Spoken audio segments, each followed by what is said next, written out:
नमस्कार विद्यार्थी मित्रांनो, 12वीच्या इयत्तेमध्ये आपलं स्वागत आहे. तर आपण आता पाहूयात प्रकरण 3 1991 नंतरच्या महत्त्वाच्या संकल्पना आणि समस्या.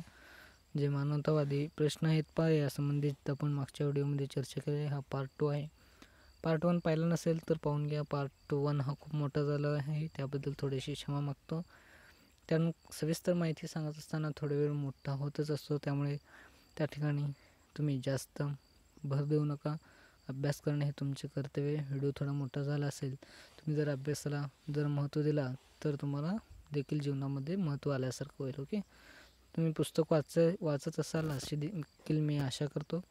त्यानंतर पाहूयात आपण भारतातील गरिबी आणि विकास या घटकापर्यंत आलतो. आपण भारतातील गरिबी आपल्याला माहिती असेल. गरिबी भारतामध्ये आपण देखील विविध भागामध्ये गेल्यावर किंवा पर्यटनाला, सहलीला किंवा तुमच्या घरासोबत किंवा शाळेजवळ इत्यादी ठिकाणी गरिबी किंवा उपासमारीचे लोक पाहत असाल तुम्ही देखील.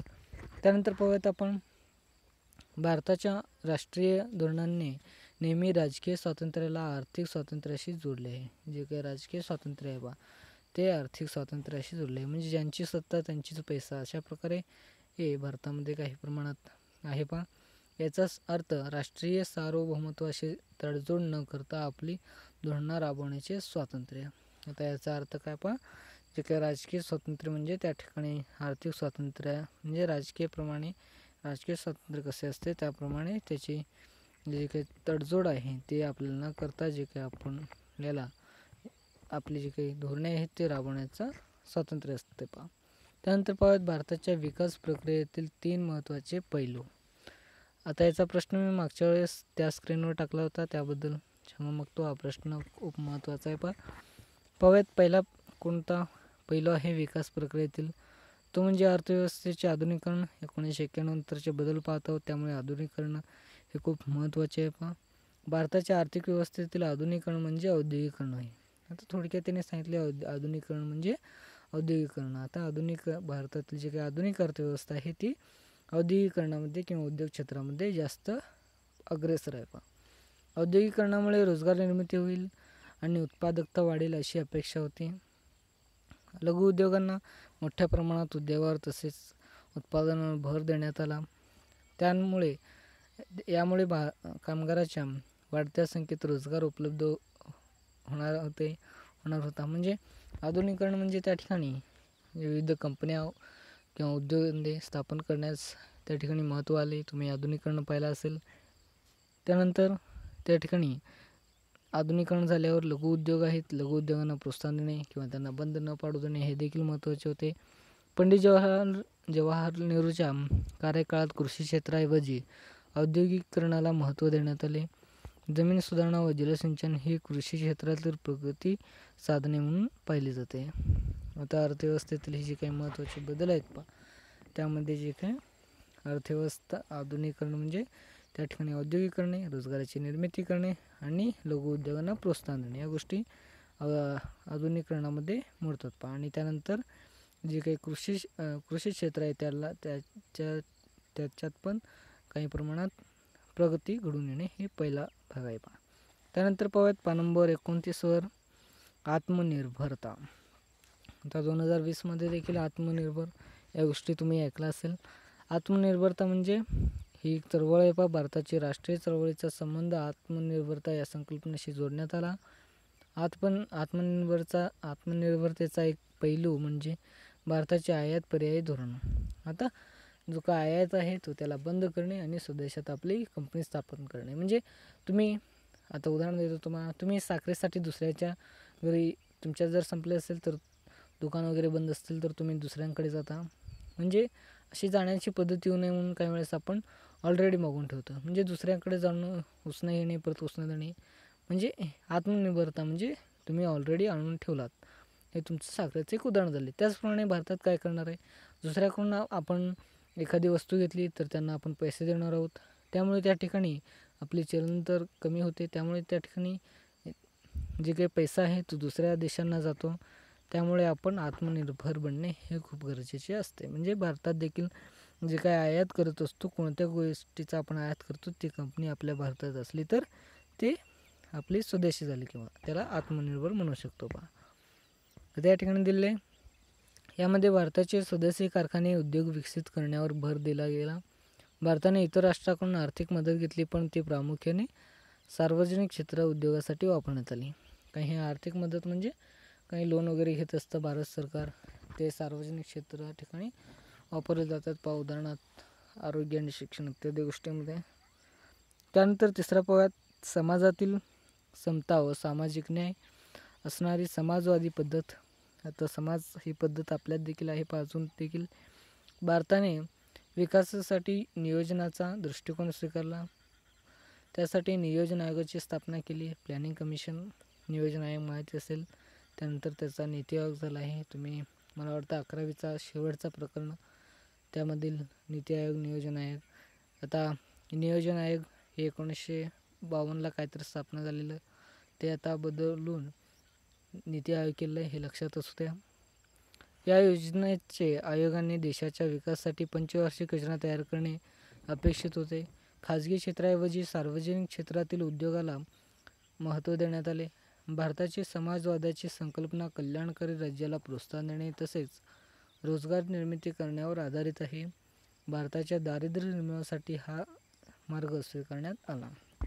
म्हणजे त्या ठिकाणी जे काही पंचवार्षिक योजना असतात त्या योजना तयार करणे आणि भारतातली जी काही समाजवादी संकल्पना आहे म्हणजे समाजातील लोकांचे कल्याण करणे हे भारताचे एक उद्दिष्ट होते. त्यानंतर खाली माहिती आहे का तुम्हाला पाहूयात. नियोजन आयोग याबद्दल थोडक्यात माहिती दिली आहे. या ठिकाणी तुम्ही पाहू शकता त्याची स्थापना आणि त्याचे रूपांतर नीती आयोगमध्ये झालं. त्या ठिकाणी थोडक्यात दिलं आहे, तुम्ही ते माहिती आहे का वाचू शकता. व्हिडिओ खूप मोठा होतो त्यामुळे मी हे वाचत नाही, फक्त सारांश सांगितलेलं स्थापना दिली आहे. त्या ठिकाणी उद्दिष्ट दिले आहेत. नियोजन आयोगाचं नीती आयोगमध्ये रूपांतर झाले एवढंच दिलं आहे. त्यानंतर पाहत 1960-70च्या दशकामध्ये काही बदल घडले. 1960च्या दशकात शेती विकासावर लक्ष केंद्रित केले गेले. या काळात भारतात हरित क्रांती झाली. आता हरित क्रांती म्हणजे या ठिकाणी दिले. आता हरित क्रांती म्हणजे मागच्या व्हिडिओमध्ये देखील हा शब्द आला होता. आता हरित क्रांती म्हणजे जास्तीत जास्त उत्पन्न जे घेणारे जे काही बियाणे आहेत त्यांचा विकास आणि कृत्रिम खताचा आणि कीटकनाशकाचा वितरण आणि जलसिंचन पद्धतीचा विस्तार करणे. म्हणजे शेतीचं जो काही हरित क्रांती म्हणतात त्याला शेतीच्या बाबतीत जे काही गरजा असतात ते पुरवण्याचा प्रयत्न करणे आणि मोठ्या प्रमाणावर उत्पादन घेणे हे खूप महत्त्वाचे असतात.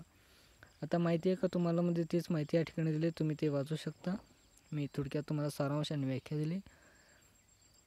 त्यानंतर पाहूयात 1980च्या दशकात भारताला आर्थिक संकटाला सामोरे जावे लागले.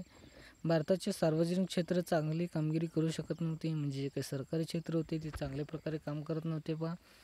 दारिद्र्य निर्मूलन व समाज कल्याणासाठी उपक्रम फलदायी ठरत नव्हते. जे काही दारिद्र्य निर्मूलनासाठी काही योजना तयार करत होते ते देखील फलदायी म्हणजे लाभदायक ठरत नव्हते.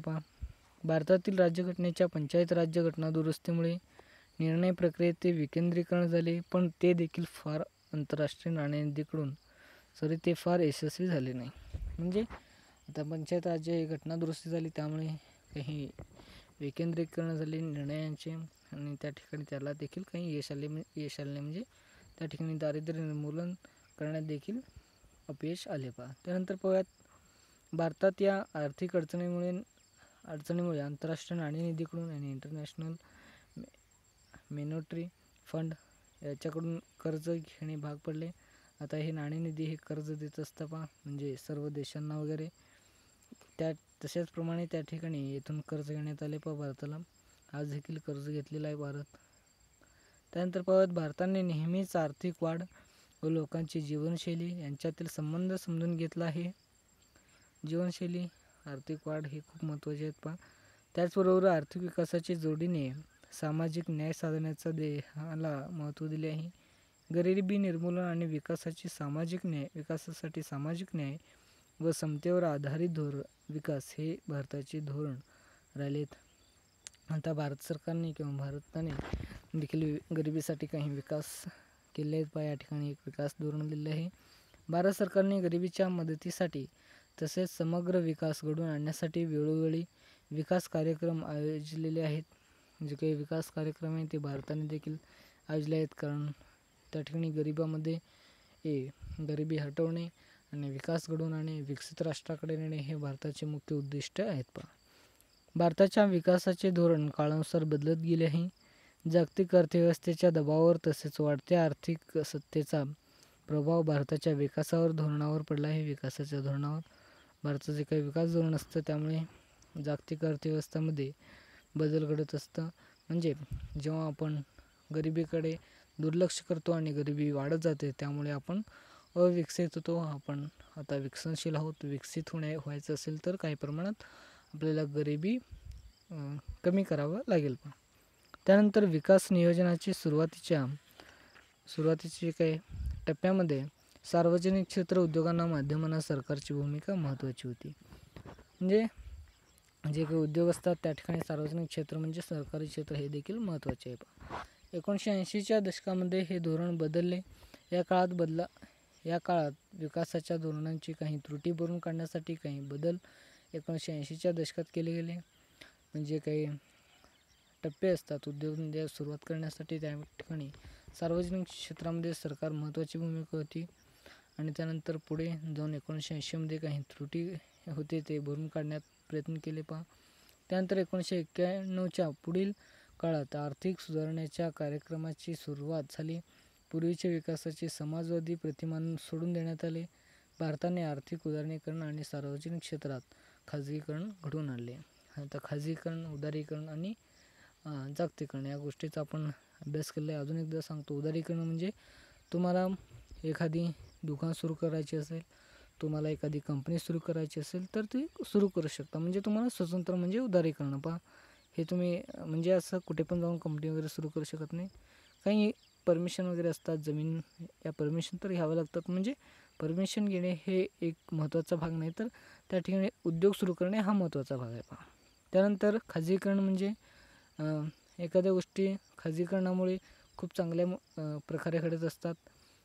खाजगीकरण हे तुम्हाला माहिती असेल, जे काही सरकारी क्षेत्र असतात त्याला खाजगी क्षेत्रामध्ये रूपांतर करणे.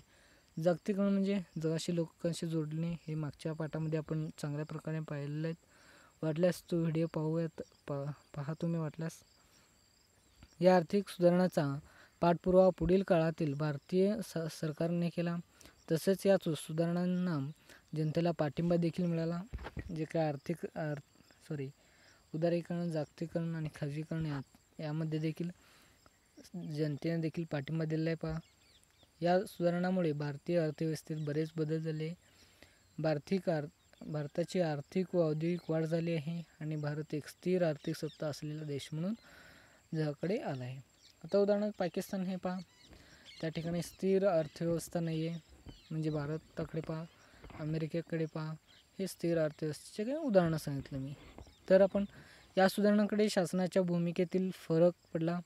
आता विकासाचे धोरण म्हणजे खाजगी क्षेत्राला उत्पादन वाढवण्यासाठी प्रेरित करणे. आता उत्पादन वाढल्यावर किंवा कंपनी किंवा खाजगी क्षेत्र वाढल्यामुळे कर टॅक्स जास्त येणार आहे, रोजगार निर्मिती होणार आहे. यामुळे विकास हे वेगाने होत असते पहा. रोजगार वाढवणे आणि समाजाच्या मिळकतीचा पातळी वाढवणे असे आहे. आता मी आत्ता सांगितल्याप्रमाणे समाजाचे रोजगार आणि मिळकतीची काही पातळी आहे ते वाढवणे हे महत्त्वाचे आहे पहा. भारतामध्ये बलाढ्य आणि क्रियाशील असे खाजगी क्षेत्र अस्तित्वात आहे, ज्यामध्ये मोठ्या, मध्यम आणि लघु उद्योगांचा समावेश आहे. आता मोठे कंपनी देखील भारतामध्ये आहेत पहा, अमूल आणि रिलायन्स, टाटा इत्यादी. त्यानंतर खाजगी क्षेत्राला महत्त्व मिळाले म्हणजे सरकारची विकासाची भूमिका संपली असा होत नाही. म्हणजे सर्व खाजगीकरण करून टाकले. तुम्हाला काय पाहिजे, कसं पाहिजे तुम्ही करा, असं मोकळे दिले तर चालेल का? नाही. म्हणजे जे काही कोणावर अन्याय होत असेल किंवा कोणाचा हक्क असेल किंवा मानवाचा प्रश्न, पर्यावरणाचा प्रश्न, या गोष्टी देखील त्या ठिकाणी महत्त्वाचे असतात पहा. आज नागरी या ठिकाणी दिलेत पाहूयात ते. आज नागरी समाजासोबत सरकारची विशेषतः ग्रामीण भागामध्ये सामाजिक विकासामध्ये महत्त्वाची भूमिका आहे. यामध्ये मूलभूत सेवा जसे आरोग्य सेवा, शिक्षण, स्वच्छ पाणी इत्यादी सेवा ग्रामीण भागात उपलब्ध करून देण्याचा समावेश होतो पहा. त्यानंतर पाहूयात 2018 मध्ये संयुक्त राष्ट्र विकास कार्यक्रमाने Oxford poverty and human development initiative प्रसिद्ध केलेल्या बहुआयामी गरिबी निर्देशकानुसार अनेक अडचणी आणि त्रुटी असून देखील भारताने बहुआयामी दारिद्र्य निर्मूलनात बरीच प्रगती केली. आता 2018ची काही सर्वे आहे त्यानुसार भारताने देखील दारिद्र्य निर्मूलनासाठी बरेच प्रयत्न देखील केले आणि दारिद्र्य निर्मूलन देखील झाले. त्या ठिकाणी तसेच आकडे पाहूयात आपण. या अहवालानुसार भारतामध्ये गरिबांचे प्रमाण 2005 आणि 2015 या दरम्यान अर्ध्यावर आले. म्हणजे 2005 साली जर 70% असेल तर त्या ठिकाणी तो आता 35%वर आला असं म्हणता येईल. तेच आकडे या ठिकाणी दिले. 54 पासून ते 27 पर्यंत खाली आले. म्हणजे हे तुम्हाला वाटलं असेल हे वाढलेलं का नाही, वाढत नाही तर एखाद्या ठिकाणी गरीब जेवढं असते. आता तुमच्या किंवा एका घरामध्ये 100 गरीब आहेत, घरामध्ये म्हणण्यापेक्षा एका समाजामध्ये 100 गरीब आहेत, 100मधून आता 27 गरीब राहिलेले आहेत. म्हणजे कमी झालं का नाही. त्याचप्रमाणे इथे टक्केवारी दिली आहे पहा. तरीही भारताच्या काही प्रदेशात भीषण गरीब आढळून येते. आता बिहार या मागासवर्गीय जे काही राज्य आहेत त्यामध्ये ठिकाणी गरीबी आढळून येते पहा. खाली आहे नंबर 30 शोधा पाहून. या ठिकाणी गरिबी निर्मूलनासाठी काही उपाय आहेत पहा. हे मी खूप हे सर्व वाचण्यापेक्षा मी तुम्हाला हे तुम्हीच वाचू शकता, कारण हे काही फक्त योजना आहेत ते तुम्ही वाचला तर लक्षात येईल पहा. योजना आणि स्थापना आणि सुरू आणि उद्दिष्टे एवढ्याच गोष्टी या ठिकाणी दिल्या आहेत ते तुम्ही पाहू शकता. ते जास्त मी इम्पॉर्टंट नाही आहे पहा, त्यामुळे तिकडे जात नाही. व्हिडिओ खूप मोठा होतो त्यामुळे मी पुढे जातो पहा. त्यानंतर शोधा पाहू आहे तुमच्यासाठी. उद्योगाचे सामाजिक उत्तरदायित्व म्हणजे काय. काही विविध कंपन्या उद्योगाच्या तुमच्या परिसरातील राबवलेल्या कार्यक्रमांची माहिती मिळवा. आता सामाजिक उत्तरदायित्व हे देखील मला मी गुगलवर सर्च केला तर तो वेगळ्या प्रकारे दाखवल्यामुळे त्या ठिकाणी मी हे शोधलेलं नाही पहा, त्यामुळे क्षमा मागतो. त्यानंतर पुढे जाऊयात आपण. लिंग भाव निगडीत समस्या. आता लिंग भाव निगडीत हे म्हणजे काय, त्याची समस्या काय आहेत, त्यामध्ये गरिबी आणि स्त्रिया या गोष्टीचा अभ्यास करणार आहोत. पाहूयात आपण. लिंग म्हणजे स्त्री पुरुष हे तर तुम्हाला बेसिक माहिती असू द्या. त्यानंतर गरिबी आणि स्त्रिया. गरिबी हे आता आपण पाहिले. त्यानंतर स्त्रिया हे खूप महत्त्वाचे आहे पहा. स्त्रीचा जो काही माहिती आहे आपण शिक्षणासंबंधी, समाजातील वर्तनासंबंधी इत्यादी गोष्टी समाजामध्ये देखील आता देखील पाहत असतो. ते पाहूयात आपण. वेगवेगळ्या समस्या आणि मला वाटतं नंबर मी 31वर आहे. 31वरच आहे ते. तुम्ही आता 31वर नंबर लिंग भाव निगडीत समस्या इथेच असाल अशी मी अपेक्षा करतो. वेगवेगळ्या समस्या आणि विषय एकमेकांशी अंतर्गतरित्या जोडलेले असतात. यातील महत्त्वाचा अंतरसंबंधीपैकी एक म्हणजे गरीब. आता जो काही अंतरक्रिया म्हणजे जे काही समस्या असतात ते एकमेकांशी जोडलेले असतात पहा. त्यामध्ये गरिबी, मागासलेपणा आणि स्त्रिया या तिन्ही गोष्टी या ठिकाणी सविस्तर दिले, त्याची माहिती घेणारच आहोत आपण. जगातील निरनिराळ्या प्रदेशातील बहुतेक स्त्रिया सांस्कृतिक नीतिमूल्ये, वस्तू आणि मालमत्तेच्या वाटपातील भेदभाव आणि स्त्रिया व पुरुषांमधील सत्तेची असमान समीकरणे या कारणामुळे गरिबीत असल्यामुळे दिसून येते. आता स्त्री पुरुष हे जे काही असमानता आहे ते समाजामध्ये तर आढळते, तरी विविध कामाच्या ठिकाणी किंवा राजकीय घटकामध्ये देखील आढळतात पहा. याचप्रमाणे स्त्रिया आणि मुलींना विनामोबदला घरगुती जबाबदारी पार पाडावी लागतात. आता तुमच्या आईने तुम्हाला जेवण करून दिले तर त्याबद्दल मोबदला मागते का, ती नाही. म्हणजे तो जो काही घटक असतो तो आर्थिक प्रक्रियेमध्ये सहभाग नसतो. त्याची काही घरगुती कामं आहेत, ते कामं केल्यामुळे त्या ठिकाणी पैसा हा भेटत नसतो. आता पैसे भेटणे चांगले आहे का, आपल्या आईला पैसे देणे चांगले आहे का, हे असं तुम्हाला प्रश्न पडले असतील तर पण नाही. पण त्या ठिकाणी जे काही काम असतात त्या कामाबद्दलची जे काही हे असते, काम करण्याची काही प्रवृत्ती असते ती आता पुरुष म्हणजे तुमचे जे काही वडील कामाला जाऊन पैसे आणतात, पण आई पण तसे केली तर, कारण ते घरगुती जे काही काम असतं त्या ठिकाणी जो काही आर्थिक पैसा आहे तो त्या ठिकाणी आढळून येत नाही पहा. स्त्रियांची संख्या अनौपचारिक कार्यक्षेत्रामध्ये अधिक प्रमाणात दिसते. आता अनौपचारिक कार्य म्हणजे आता सांगितल्याप्रमाणे स्वयंपाक किंवा घरगुती कामे, धुणे भांडे इत्यादी गोष्टीमध्ये त्या ठिकाणी पैसे आढळत नाहीत पहा, किंवा कार्यक्षेत्र आढळत नाहीत. त्यानंतर पाहूयात 1900 शतकाच्या पहिल्या दशकामध्ये तुम्हाला कळलंच असेल अनेक ठिकाणी स्त्रीवादी चळवळीचा उदय झाला. आता तुम्हाला देखील तो चळवळ मला आठवत नाही, तो स्त्रीवादी चळवळ तो पहिल्यांदा उगव झालेला होता. तेव्हापासून स्त्रियाच्या सामाजिक, राजकीय आणि आर्थिक हक्कावर सातत्याने भर देण्यात आला.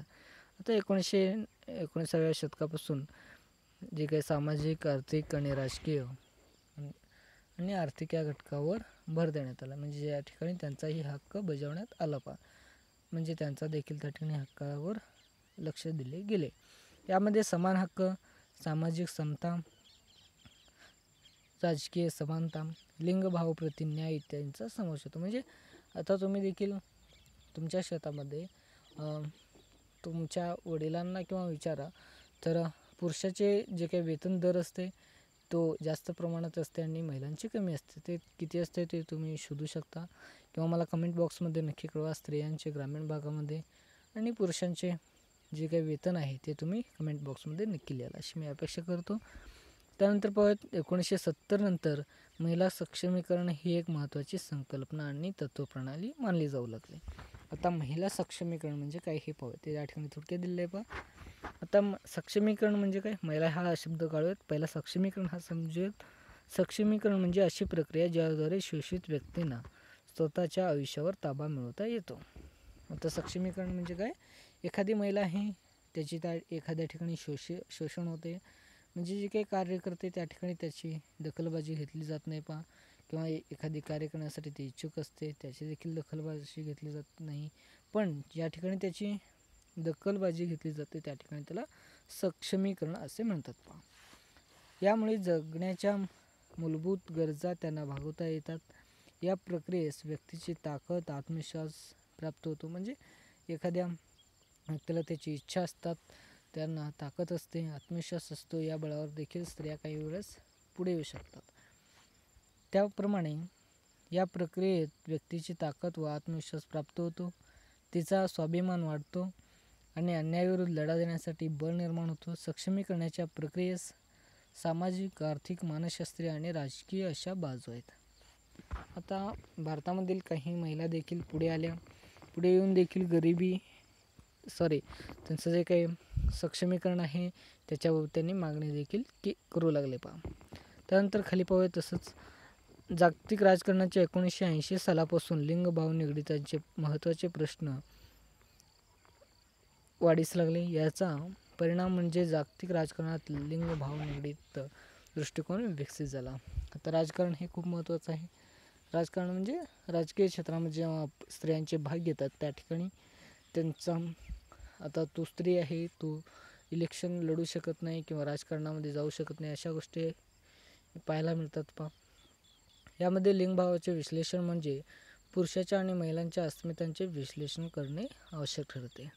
विश्लेषण म्हणजे त्या ठिकाणी आता पुरुषांना जेवढा आत्मविश्वास असतो तेवढं स्त्रियांचा असतो का, नाही, काही म्हणजे स्त्रियांचा जास्त देखील असतो पहा. आता सिंधुताई सतपाळ हे नाव ऐकलं असेल, वाटल्यास तुम्ही यूट्यूबवर सर्च करा.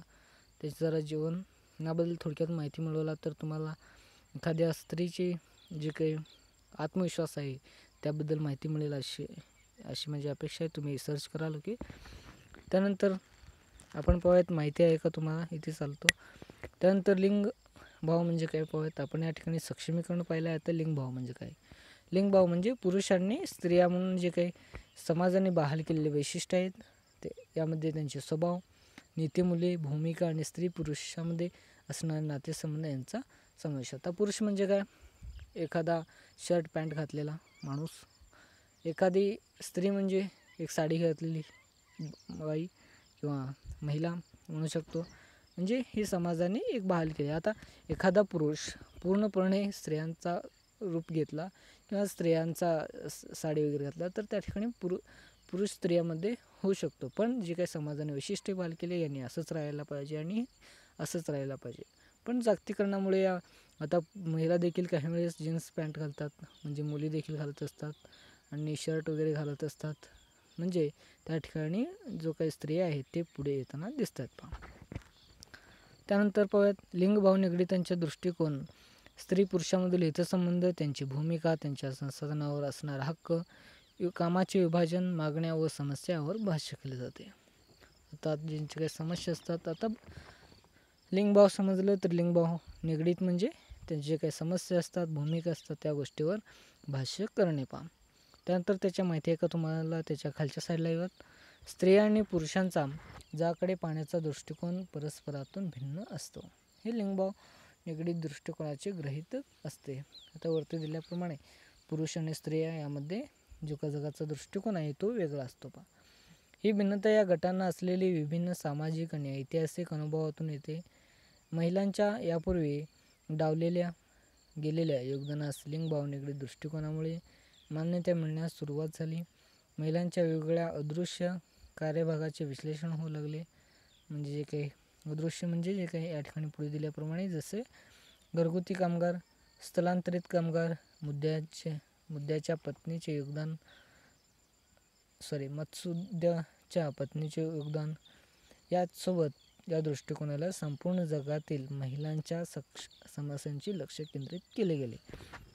म्हणजे या ठिकाणी जो काही महिलांचं जो काही समस्या आहेत, महिला आणि पुरुषांच्यातील दरी आहे आणि त्यांचे जे कामाचे ठिकाण आहेत आणि जे काही काम करण्याची जी काही पद्धत आहे त्या ठिकाणी त्यावरून महिलांची जी काही समस्या आहेत त्यामुळे ते महिला मागे का राहते यावर लक्ष केंद्रित केले गेले. आणि जगामध्ये देखील याचा महिला संबंधी विचार करण्यात पुढे आला. त्यानंतर पाहूयात लिंगभाव असमानता ही व्यापक समस्या आहे. याची कारणे म्हणजे महिलांसाठी चांगल्या रोजगार संधीचा अभाव. आता ऑपॉर्च्युनिटी म्हणजे संधी असतात, संधी हे महिलांसाठी फार कमी असतात. काही ठिकाणी म्हणजे पुरुषांना त्या ठिकाणी जे काही संधी असतात ते अधिक प्रमाणात असतात. मला वाटतं ती कमी करणे हे खूप गरजेचे आहे. महिला देखील काम करू शकतात.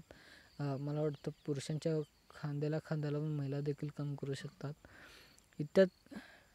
त्यानंतर पाहूयात आणि स्त्री पुरुषामध्ये असलेली वेतनाची असमानता मागाशी सांगितल्याप्रमाणे स्त्री पुरुषामधली जी काही वेतन दर आहे ते कमी आहे. त्यानंतर जगात जवळपास सगळीकडे महिला आणि बालिकांना रोजच्या जगण्याचे चांगले शिक्षण आणि आरोग्य सुविधा नाकारल्या जातात. शिक्षण हे महिलांना जास्त वेळ दिलं जात नाही. उच्च पदवी शिक्षण हे आताच्या कालावधीमध्ये खूप जास्त झालं. त्यापेक्षा जो काही पुढचे जे काही शिक्षण असतात त्या ठिकाणी महिलांना दिले जात नाहीत. काही वेळेस 18 पूर्ण व्हायच्या म्हणजे 12वी संपल्यावरच काही वेळेस त्यांना लग्न वगैरे लावून देतात. इत्यादी सामाजिक गोष्टी घडत असतात. पण शिक्षण हे खूप महत्त्वाचे असतात. याचबरोबर आर्थिक आणि राजकीय निर्णय प्रक्रियामध्ये त्यांचे प्रतिनिधित्व पुरेसे नसते. जे काही राजकीय आर्थिक म्हणजे आता सांगितल्याप्रमाणे जे काही राजकीय क्षेत्रामध्ये जे काही त्यांचे निर्णय असतात ते त्या प्रतिनिधित्व करत नसतात. म्हणजे त्या ठिकाणी महिलाच नसल्यामुळे प्रतिनिधी करणे हे लांबच राहते. त्यांना हिंसा व भेदभावांना सामोरे जावं लागतात. महिला संबंधी हिंसा हे खूप महत्त्वाचे आहे. सन 1976 संयुक्त राष्ट्राचे स्त्रियांसाठीचे दशक सुरू झाले. जगात सर्वत्र स्त्रियांना समान हक्क आणि संधी यांना प्रोत्साहन मिळावे हा या कार्यक्रमाचा हेतू होता. 1976 हे खूप चांगलं वर्ष आहे. त्यामध्ये आंतरराष्ट्रीय किंवा संयुक्त राष्ट्रांनी घोषणा केल्याप्रमाणे स्त्रियांसाठी किंवा स्त्रियांच्या हक्कासाठी काही हेतूने काही संधी मिळावे यासाठी प्रोत्साहन किंवा कार्यक्रम करू लागले. या कार्यक्रमाने स्त्रियांचे प्रश्न विकासाच्या प्रश्नाशी जोडण्याचा देखील प्रयत्न केला. आता स्त्रियांचा विकास हा विकास प्रक्रियेतील एक महत्त्वाचा भाग आहे.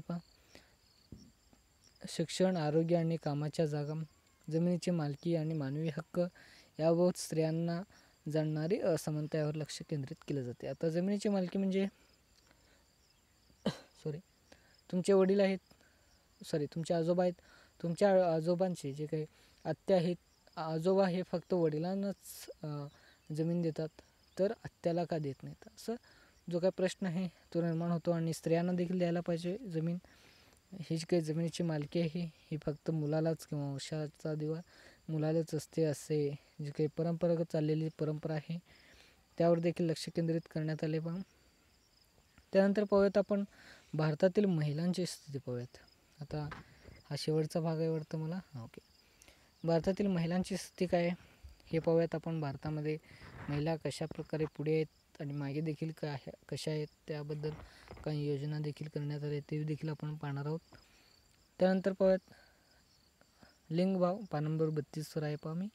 लिंगभाव समानतेचे तत्व भारताच्या संविधानातील उद्देशिका. आता संविधान हे खूप महत्त्वाचं आहे, कारण कुठेही गेल्यावर तर कुठे म्हणजे जे काही महिलांची असते किंवा एखाद्या ठिकाणची माहिती एखादी स्थितीची माहिती घेत असताना त्या ठिकाणी संविधानामध्ये कोणकोणते दिलेले आर्टिकल किंवा कलम असतात हे देखील बघणे महत्त्वाचे असते आता संविधानामधील उद्देशिका, मूलभूत तत्त्वे, मूलभूत कर्तव्ये आणि मार्गदर्शन तत्त्वाचा समावेश केले गेले. हे तुम्ही संविधान म्हणताना देखील म्हटले असतील, हे वाक्य माहिती आहेत तुम्हाला.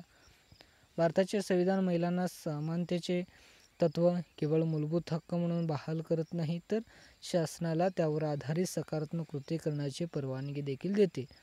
म्हणजे त्या ठिकाणी महिला एक मूलभूत हक्क म्हणून एक महिला ही आहे आणि त्याला समान तत्व म्हणून बहाल त्या ठिकाणी न ठेवता त्या ठिकाणी त्याला जी काही सकारात्मक कृती आहेत ते करण्यास देखील भाग पाडते किंवा परवानगी देते. असे असून सुद्धा महिलांचे सातत्याने भेदभावाने सामोरे जावे लागते. भारतातील महिला पुढील काही समस्या दिल्या तर त्या महिलांपुढील भारताचे काही या ठिकाणी चार समस्या आहेत, ते पाहूयात आपण. त्या पहिला पाहूयात आर्थिक असमानता. आता आर्थिक बाबीमध्ये असमानता काय भारतीय महिलांशी पाहूयात आपण. भारतातील सगळ्या मोठ्या समस्यापैकी एक म्हणजे स्त्री पुरुषांमधील वेतन दर. आता मगाशी म्हटल्याप्रमाणे वेतन दर हे काही वेळेस कमी जास्त आहे आणि ते काय आहे ते पाहूया त्या ठिकाणी. त्याचबरोबर श्रमिकांचे बाजारपेठेत महिलांची टक्केवारी 28.2 इतके कमी आहे, तर तुलनेने पुरुष 78.8. जे काही श्रमिक म्हणजे श्रम करणारे घटकामध्ये 28% महिला आहेत आणि 78% पुरुषांचे प्रमाण म्हणजे 100% मधून विभाजन केले. म्हणजे पुरुषांची संख्या ही स्त्रियांपेक्षा डबल आणि त्यापेक्षा जास्त आहे म्हणजे जे काही बाकीचे महिला आहेत ते बाजारपेठेतील जे काही श्रम आहेत त्या ठिकाणी ते करताना आढळून येतात. श्रम करतात पण ते ॲक्च्युली घरात करतात. घरात पुरुषापेक्षा मला वाटतं जास्त असतात. आता घराची या ठिकाणी टक्केवारी मिसळली तर पुरुषापेक्षा मला वाटतं तर महिलांची संख्या जास्त होईल. म्हणजे आर्थिक बाबीशी जे काही निगडीत घटक असतात त्यामुळे महिला पुढे येताना दिसत नाहीत त्यानंतर पाहूयात तस्करी आणि शोषण. हे खूप मोठ्या प्रमाणात चालतो. 2013 साली संयुक्त राष्ट्र मादक पदार्थ आणि गुन्हे विभाग सादर केलेल्या अहवालात भारतीय महिलांचे जबरदस्तीने विवाह करण्याची तस्करी केली जात असल्याचे म्हटले आहे. आता इतक्या मोठ्या संयुक्त राष्ट्रामध्ये भारतातील जे काही महिला बालविवाह आहे हे खूप मोठ्या जगासमोर आपली जी काही स्थिती आहे त्या ठिकाणी मांडण्याचा प्रयत्न केला आहे म्हणजे आपण देखील म्हणजे तुमच्या देखील कुटुंबामध्ये किंवा समाजामध्ये आढळून येतात की 18 वर्षाच्या आधीच मुलींचं लग्न लावून देतात. हे लावणं कितपत योग्य आहे तुम्हीच आता या ठिकाणी. त्यानंतर यात पुढे असे नमूद केले आहे की त्याचे बहुतेक वेळा शोषण केले जाते आणि त्यांचे मूलभूत हक्क डावलेले जातात. त्याला लोकरीण या ठिकाणी मोलकरीण म्हणून राबवून घेण्यात येते आणि कालांतराने परिपक्व केले जाते. आता घरातील काम हे मोलकरणीचं असतं, त्याचं आर्थिक घटकामध्ये सामावून घेत नाही आणि मोलकरीण म्हणून काम करणे हे घरातले काही लोक असतात ते करून घेत असतात म्हणजे त्या ठिकाणी त्यांचं शोषण होत असते त्यानंतर पाहूयात साक्षरतेचे प्रमाण किती पाहूयात महिलांचं. भारतातील महिलांचे साक्षरतेचे प्रमाण पुरुषाच्या तुलनेने कमी आहे. 2011च्या जनगणनेच्या अहवालानुसार पुरुषांमधील साक्षरतेचे प्रमाण आता पुढच्या वर्षी हे बदलण्यात येईल कारण पुढच्या वर्षी जो काय साक्षरता प्रमाण कळेल, कारण 2021मध्ये ज्यावेळेस जनगणना होत असते त्यावेळेस कळेल आता या ठिकाणी साक्षरतेचे प्रमाण पाहूयात. 18.4 हे पुरुषांचे आहे महिलांचे प्रमाण 65.47 आहे म्हणजे महिला देखील आता साक्षरतेचे प्रमाण वाढत आहेत तर 2021मध्ये देखील मला वाटतं समान वगैरे येईल, नाही तर 80पर्यंत येईल. त्यानंतर पाहूयात राजकीय प्रतिनिधित्व. भारताला स्वातंत्र्य मिळाल्यापासून संसदेत आणि राज्यातील विधानमंडळाच्या महिलांचे असलेले अत्यल्प प्रमाण ही समस्या राहिली आहे. आता राजकीय घटकामध्ये देखील महिला हे काही प्रमाणात येत नाहीत पुरुषांची संख्या जास्त आहे. तुम्ही संसद काही वेळेस पाहिले असेल तर तुम्हाला लक्षात आले असेल किंवा जे काही लाईव्ह चालू असतात संसद, त्या ठिकाणी तुम्ही पाहिला असेल, किंवा इलेक्शन वेळी जी काही खासदारांची संख्या वगैरे सांगत असतात त्यावेळी महिलांची संख्या नक्की सांगत असतात पहा. त्यानंतर ते शोधापोहा आहे, 17व्या लोकसभेतील महिला खासदार प्रतिनिधींची संख्या किती आहे. या ठिकाणी दिल्ली आहे, तुम्हाला माहिती मला वाटतं 78 आहे. या ठिकाणी मी थोडंसं न्यूजमधून घेतलं आहे, मी थोडक्यात माहिती देखील दिली आहे, कृपया माहिती वाचावे. या ठिकाणी हिंदीमध्ये आहे, तुम्ही समजून घेऊ शकाल. ओके. त्यानंतर पाहूयात भारतामध्ये लोकशाही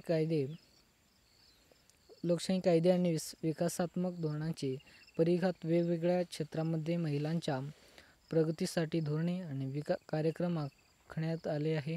जे काही महिलांसाठी देखील काही कायदे आणि धोरणे हे देखील राबवले जातात पहा भारतामध्ये.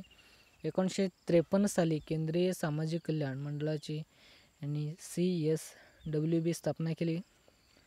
एक मिनटं, मी CSBC हे काय पाहून घेतो. तुम्हाला पाहिजे असेल तर CSBC तुम्ही इंटरनेटवर सर्च करू शकता. त्यानंतर नंबर मला वाटतं 71वर तुम्हाला संक्षिप्त रूपेमध्ये दिले आहे, तुम्ही त्या ठिकाणी पाहू शकता.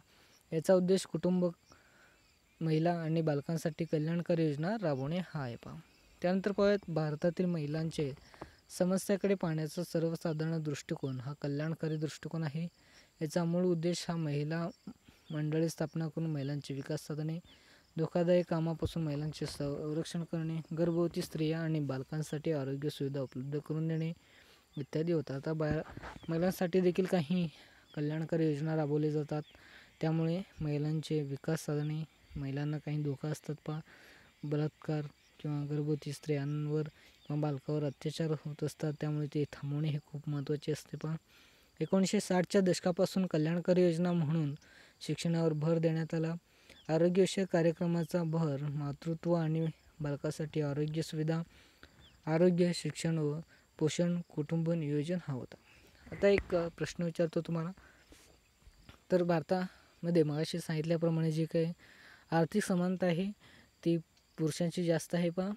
पण आता आर्थिक समस्या ही इतकंच आहे का, पुढील पिढी वाढवणे हे देखील महत्त्वाचे आहे. त्यामुळे जी काही गर्भ होते महिला आणि त्या बाळाला जन्म देते आणि त्याला पालनपोषण करते, या गोष्टीमध्ये जो काय आर्थिक समानता आहे तो देखील हे खूप महत्त्वाचा आहे, कारण पुढची पिढी वाढवणे हे गरजेचं आहे.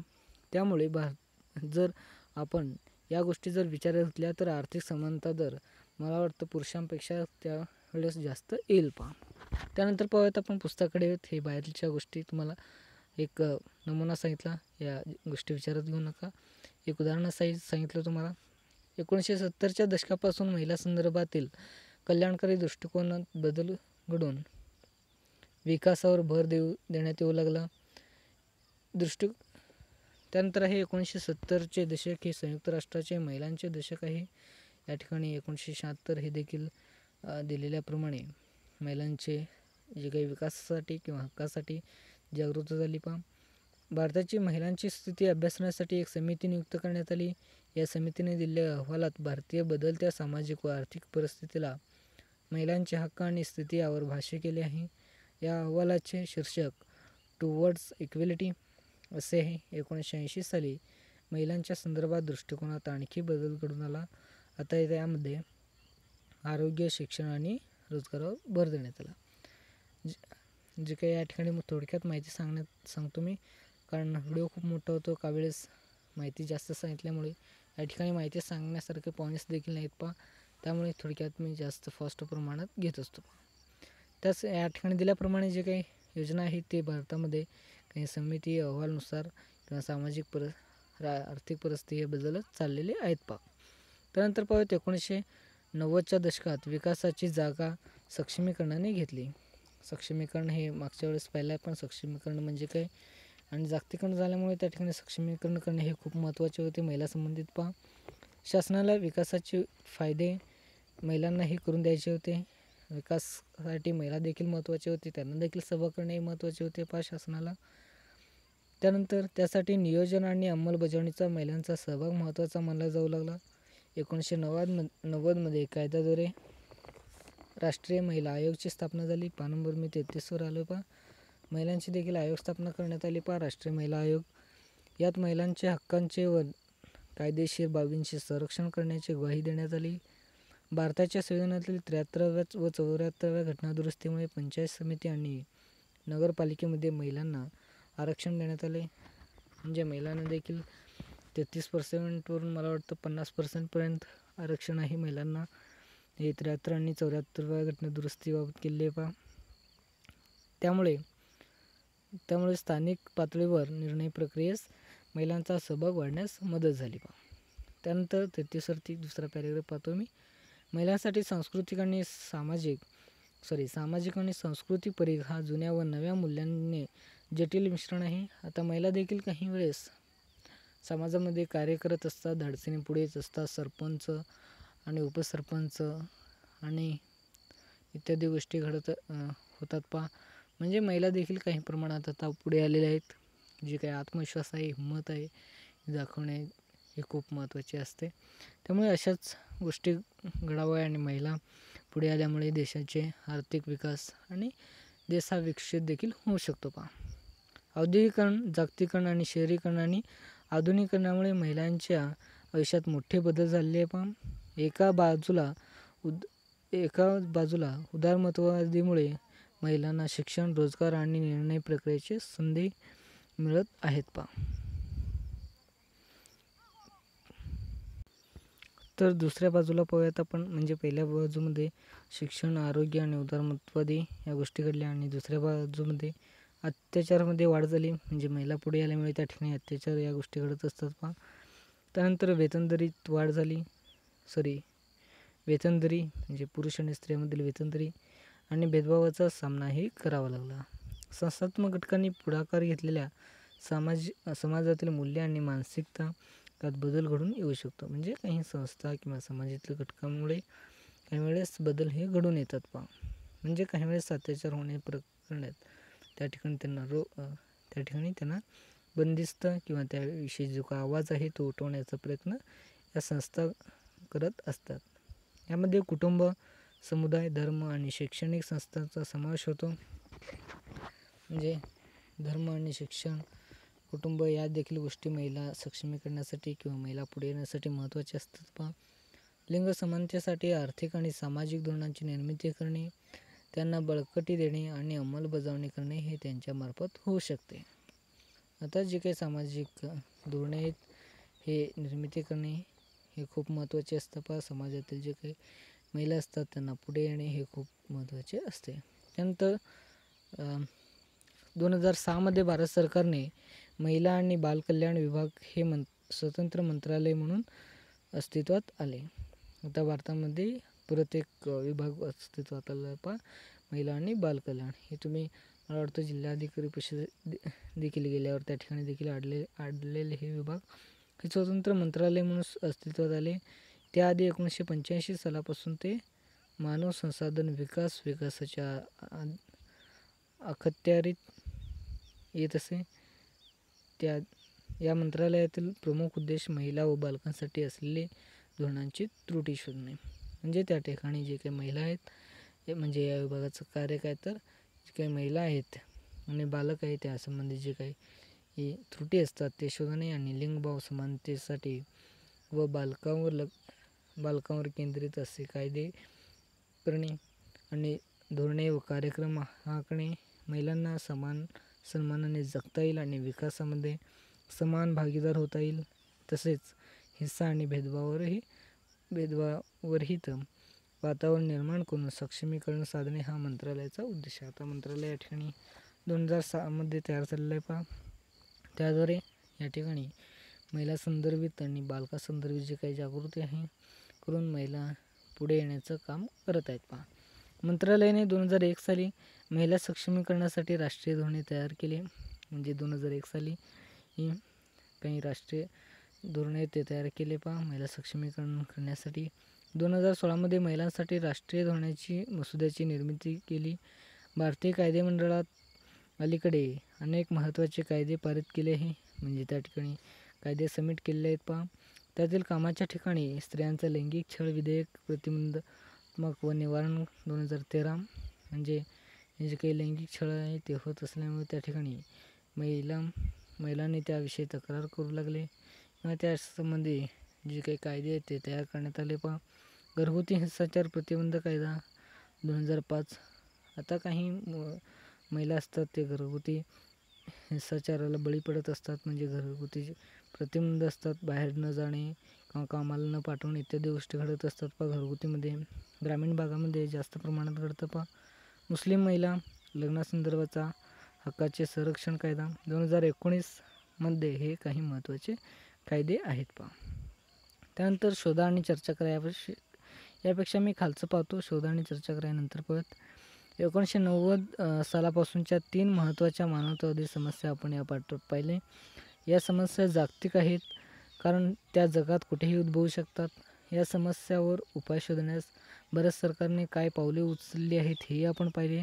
पुढच्या पाठात आपण शांतता, स्थैर्य आणि विकास साधण्याची शासनाची काय भूमिका असते ते जाणून घेऊयात. या पाठामध्ये आपण 3 महत्त्वाचे मानवतावादी प्रश्न पाहिलो. गरीब, महिला आणि अजून एक कुठलं होतं तर अजून एक ते होतं पर्यावरण. या तिन्ही गोष्टी आपण पाहिल्या. पर्यावरणच होतं ना, पर्यावरण. या तिन्ही गोष्टी आपण या भागामध्ये पाहिलं. त्यानंतर पुढच्या पाठामध्ये आपण स्थैर्य, शांतता आणि विकास याबद्दल देखील माझा व्हिडिओ होईल. त्याआधी शोधा आणि चर्चा करा ऐक राहिला होता. राष्ट्रीय महिला दिन 2016 वाचा आणि वर्गात चर्चा करा. या ठिकाणी राष्ट्रीय महिला दिन हे तुम्ही वाचू शकता गुगलवर सर्च करून. यामध्ये काही इम्पॉर्टन्स नाहीत, त्यामुळे त्या ठिकाणी मी हा शेअर करू शकलो नाही. त्यानंतर इम्पॉर्टंट क्वेश्चन आहे, हरित क्रांती म्हणजे काय? महिला सक्षमीकरण आणि शाश्वत विकास. भारतातील महिलांची स्थिती सविस्तर स्पष्ट करा. आता महिलांची स्थिती भारतातील असल्यामुळे तुम्हाला हा प्रश्न खूप इम्पॉर्टंट आहे. या बुकचं तुम्हाला PDF पाहिजे असेल तर तुम्ही टेलिग्रामला भेट देऊ शकता, लिंक डिस्क्रिप्शनमध्ये आहे. त्यानंतर चॅनलला सबस्क्राईब नक्की करा. त्यानंतर आता मी इथेच थांबतो. जय हिंद, जय भारत.